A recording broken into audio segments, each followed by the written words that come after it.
அடுத்தடுத்த தினங்களுக்கு, ஏன் சில மாதங்களுக்கு எப்படி வாழ்ந்தோம், என்ன செய்தோம் என்பது எனக்கே நினைவில்லை. ஊருக்கு ஊர் இயங்கி வந்த பாகவத வேளா நாடகக் குழுவில் அவ்வப்போது என் கலைப்பணியை செய்து வந்தேன். ஆனால் பாகவத மேளா குழுவில் இருந்தபோது கிடைத்த மனநிறைவும் ஆர்வமும் வெகுவாக குறைந்துவிட்டது. எத்திராஜா, சின்னாதேவி எப்படி இருந்தாள் என்று இடைமறித்து கேட்டேன்.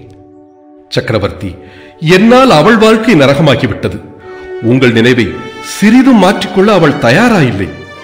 அவரிடமிருந்து என்னை ஏன் வலுக்கட்டாயமாக பிரித்தாய்? ராஜ குடும்பத்தில் பிறந்தது அவர் தப்பா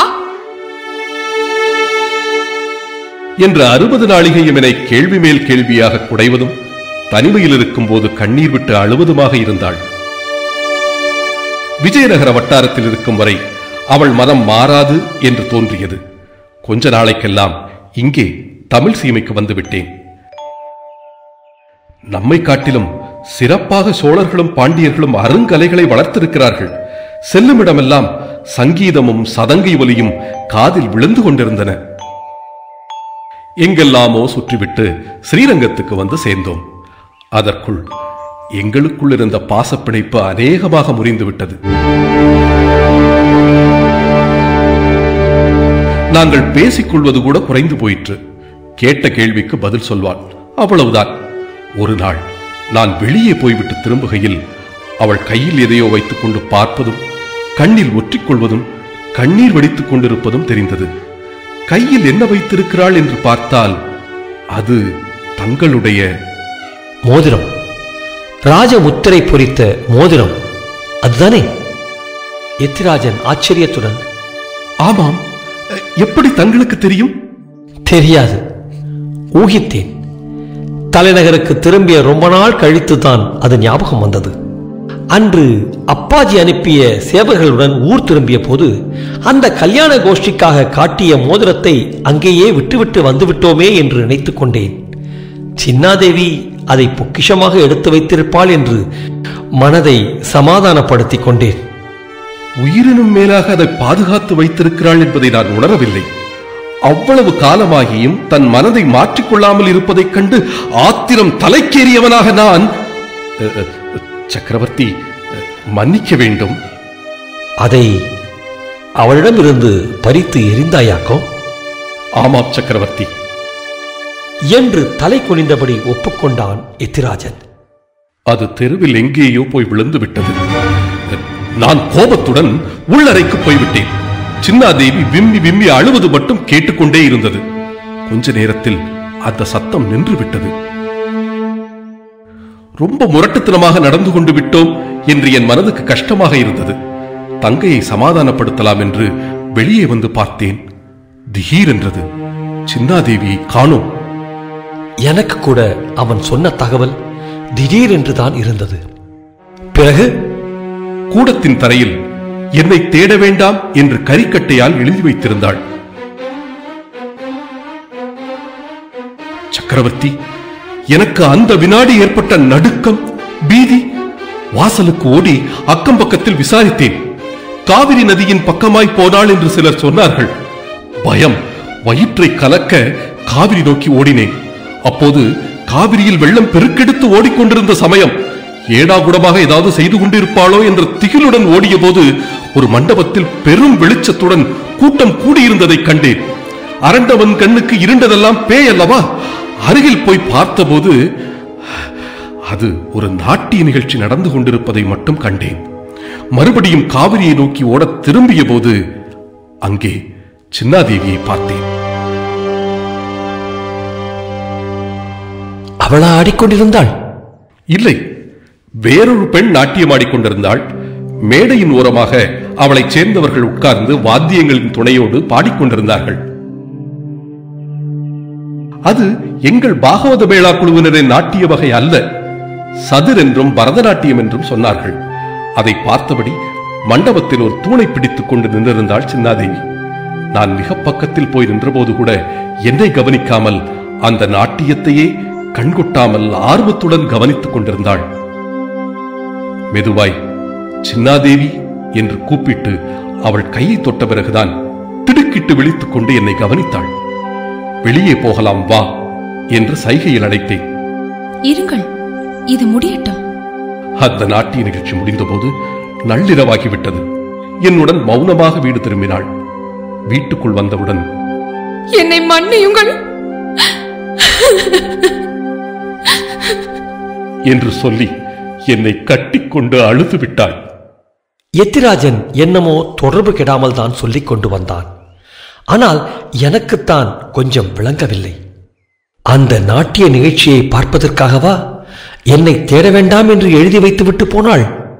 இல்லை சக்கரவர்த்தி, அவளை பிறகு ஒப்புக்கொண்டாள். காவிரியில் விழுந்து தற்கொலை செய்து கொள்ளும் எண்ணத்துடன் தான் புறப்பட்டாளாம். நடுவில் அந்த நாட்டியத்தை தற்செயலாக பார்க்கவே அதில் மனம் லயித்து தற்கொலை எண்ணத்தை மறந்துவிட்டு அதை பார்த்து கொண்டு நின்றதாக சொன்னாள். அவளுக்கு நாட்டிய கலையில் உள்ள ஆசையை அப்போதுதான் நான் உணர்ந்தேன். ஒரு எண்ணம் தோன்றியது. பாகவத மேளா நாடகத்தில் ஆண்கள் மட்டும்தான் ஆட முடியும். ஆனால் பரதநாட்டியத்தில் அப்படி இல்லை, பெண்கள் தான் ஆடுகிறார்கள். ஆகவே சின்னாதேவி பரதநாட்டிய துறையில் ஈடுபடுத்திவிட்டால் மற்றதெல்லாம் மறந்து விடுவாள் என்று முடிவு செய்தேன். நாங்கள் மேற்கொண்டு பேசுவதற்குள் நெருப்பு திருவூர் என்று புகழ்பெற்ற திருவண்ணாமலைக்குள் பிரவேசித்து விட்டோம். என் வருகையை முன்கூட்டி அறிந்த சான்றோர்கள் பூர்ண கும்பம் எடுத்து வந்து ஆசை கூறி அழைத்துச் சென்றார்கள். மலை வடிவமாக இறைவன் நிற்பதையும், உமையம்மை தவமிருந்து சிவனாரின் இடப்பாகம் பெற்ற பவழ குன்றையும், அருணாச்சலேஸ்வரர் திருக்கோவிலையும் வழிபட்டேன். ராஜேந்திர சோழர் காலத்திலிருந்து சிறப்பு பெற்று விளங்கிய போதிலும் சிறிய அளவிலேயே இருந்த ஆலயத்துக்கு 11 நிலை கொண்ட கோபுரமும் திருக்குளமும் 1000 கால் மண்டபமும் கட்ட ஆணையிட்டு மானியங்கள் வழங்கினேன். கோவிலின் உள்ளேயும் மலையிலுமாக 350க்கும் மேற்பட்ட தீர்த்தங்கள் உள்ளன என்று சொன்னார்கள். முடிந்த மட்டில் அவற்றில் நீராடி சித்தர்கள் பலர் வாழ்ந்த குகைகளில் விழுந்து வணங்கி பாளையக்காரர்களின் பரிசுகளை ஏற்றுக்கொண்டு ஆன்றோருக்கும் சான்றோருக்கும் தான தர்மங்கள் செய்த பின்னர் திருச்சிற்றம்பலத்தை நோக்கி பயணமான போதுதான் எத்திராஜன் மீதி கதையை சொன்னான். சக்கரவர்த்தி, ஸ்ரீரங்கத்தில் நடந்த பரதநாட்டிய குழுவின் தலைவியாக இருந்தவள் ஒரு பெண்மணி, தேவதாசி இனத்தைச் சேர்ந்தவள் என்று தொடர்ந்தான் எத்திராஜன். அந்த அம்மாவிடம் பரதநாட்டியம் கற்றுக்கொள்ள விருப்பமா என்று என் தங்கையை கேட்டேன். மிகவும் விருப்பம் என்றாள். அவள் மனதில் இருந்த காதலை மாற்றி வேறு திசையில் அவள் வாழ்க்கையை திருப்ப அதுவே தருணம் என்று தோன்றியது. மறுநாள் அந்த நாட்டிய குழு இருந்த இடத்தை விசாரித்து தெரிந்து கொண்டு அங்கே போனேன். அந்த பெண்மணியின் பெயர் காமாட்சியம்மாள். சீலமும் தெய்வ பக்தியும் நிறைந்து பார்த்த மாத்திரத்திலேயே மதிப்பும் மரியாதையும் ஏற்படுத்துபவராக இருந்தார். அவருடைய குழுவில் சின்னாதேவியை சேர்த்துக் கொள்ளும்படி கேட்டுக்கொண்டேன். ஏற்கனவே எங்களுக்குள்ள அனுபவத்தை சொன்னேன். உன் தங்கையை என்னிடம் விட்டுவிட்டு நீ என்ன பண்ணுவாய்? ஏதோ என் வழியை நான் பார்த்துக் கொள்ளுகிறேன் என்று நான் சொன்னதும் என் தங்கை அழுது விட்டாள். நான் ஓரிடமும் தான் ஓரிடமுமாய் பிரிந்திருப்பதில் அவளுக்கு இஷ்டமில்லை. காமாட்சியம்மாள், உனக்குத்தான் மிருதங்கம் வாசிக்கவும் தெரியுமே, எங்கள் குழுவிலேயே நீயும் சேர்ந்து கொள். காமாட்சியம்மாள் ஸ்ரீவில்லிபுத்தூருக்கு அருகே ஒரு கிராமத்தைச் சேர்ந்தவர். அங்குள்ள சிறிய அம்மன் கோவிலுக்கு ஊழியம் செய்தவர். அவர் கீழே ஏற்கனவே 3 பெண்கள் இருந்து வந்தார்கள். உங்களுக்கே தெரியும் சக்கரவர்த்தி, நாட்டியக்காரிகள் இனத்தைச் சேர்ந்த பல பெண்கள் வறுமையினாலும் வேறு பல நிர்பந்தங்களினாலும் ஒழுக்க குறைவான வாழ்க்கை நடத்தி வந்தவர்கள்தான். ஆனால் காமாட்சியம்மாள் அதற்கெல்லாம் இடம் கொடுக்காமல் மிகவும் கண்டிப்புடன் குழுவை நடத்தி வந்தார். என்னையும் சின்னாதேவியையும் தன் கிராமத்திற்கு அழைத்துச் சென்றார். அம்மன் கோவிலில் நந்தவனத்தை பராமரிப்பது, பூத்தொடுப்பது, விளக்கேற்றுவது, சாணம் தெளித்து சுத்தம் செய்வது, கோலம் போடுவது முதலான பணிகளில் என் தங்கை ஈடுபட்டாள். கூடவே பரதநாட்டியத்தின் அடிப்படைகளையும் கற்றுக்கொண்டாள். அழகும் யவ்வனமும் உடல் வாகும் உள்ளவளாகையால் சகலவிதமான பயிற்சிகளும் கிடுகிடுவென்று அவளுக்கு கைவந்தன. சக்கரவர்த்திக்கு தெரியாததல்ல, இருந்தாலும் சொல்கிறேன்.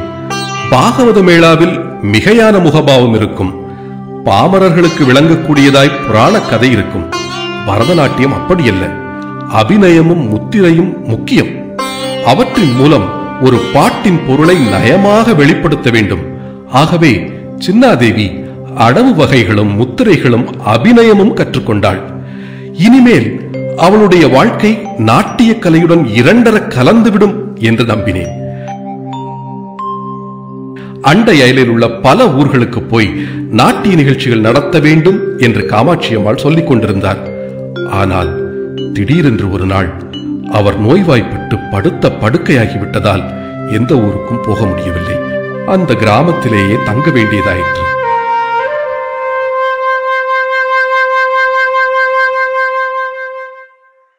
நல்லவர்கள் மட்டுமே நிறைந்த கிராமம் அது என்று நினைத்திருந்தோம் நானும் சின்னாதேவியும். அப்படி அல்ல என்று ஒரு நாள் தெரிந்தது. ஒரு ஆடி வெள்ளிக்கிழமை என்று கோவிலில் சின்னாதேவி நடனமாடிக் கொண்டிருந்த போது ஒரு குடிகாரன் தாறுமாறாக பிதற்றிக் கொண்டு மேடையில் ஏறி சின்னாதேவியை நெருங்கி வந்தான். அவள் பயந்து நடுங்கி பின்வாங்கினாள். மிருதங்கம் வாசித்துக் கொண்டிருந்த நான் சட்டென்று பாய்ந்து அவனை மேடையிலிருந்து பிடித்து தள்ளிவிட்டேன். நாட்டிய நிகழ்ச்சியை பாதியிலேயே முடித்துக் கொண்டு வீடு திரும்பினோம். சக்கரவர்த்தி, அவன் அந்த கிராமத்திலேயே பெரும் பணக்காரனாம், சரியான முரடனாம். அவனை பகைத்துக் கொண்டு யாரும் உயிர் வாழ்ந்ததில்லையா? இதெல்லாம் மற்றவர்கள் சொல்லித்தான் எனக்கு விவரம் தெரிந்தது. வீட்டை அடைந்ததும் படுக்கையில் இருந்த காமாட்சி அம்மாளிடம் என் தங்கை அழுது கொண்டு நடந்ததை சொன்னாள். அவள் கண்ணீரை துடைத்த காமாட்சி அம்மாள், உனக்கு கல்யாணம் பண்ணி வைத்து விட்டால் இந்த மாதிரி வம்புகள் வராது. வேண்டாம் மாமா, வேண்டாம்.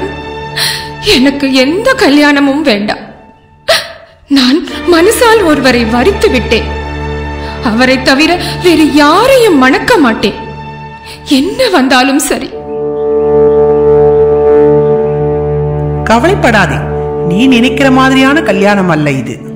ஆமாம், அது ரொம்ப வினோதமான விசித்திரமான திருமணம் சக்கரவர்த்தி என்று எத்திராஜன் சொல்லி முடிக்கையில் நாங்கள் பல சிற்றூர்களையும் தெய்வ திருத்தலங்களையும் கடந்து திருச்சிற்றம்பலத்துக்குள் பிரவேசித்துக் கொண்டிருந்தோம்.